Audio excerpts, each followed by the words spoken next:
The rate of inflation slowed for the second month in a row to 9.1% this month, helped by lower prices of cooking oil, spinach, cabbages and mangoes. The Kenya National Bureau of Statistics indicates that even though there were notable increases in the cost of electricity, fare and some food items such as beef and maize flour, the increases were not big enough to offset the price reductions of other weighted items. Drought experienced this year, as well as effects of the Russia-Ukraine war, has seen the price of fuel and other commodities increase.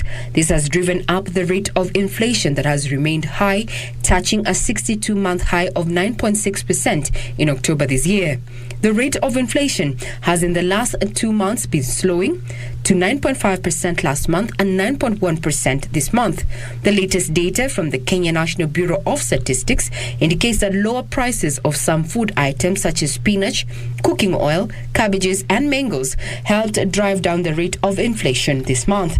This could be attributed to the short rains that supported farmers to grow the vegetables as well as mangoes that are now in season. The data indicates that the country bus fare on average increased to 13.3%, perhaps after transporters hiked fares as demand for travel this month increased. There are also notable increases in the cost of electricity and maize flour this month. The price of beef rose this month, probably powered by increased demand for the delicacy during the festive season. In addition, there was a hike in price of tomatoes, which registered an 8.9% increase. Regina Manyara reporting for Easy Friday.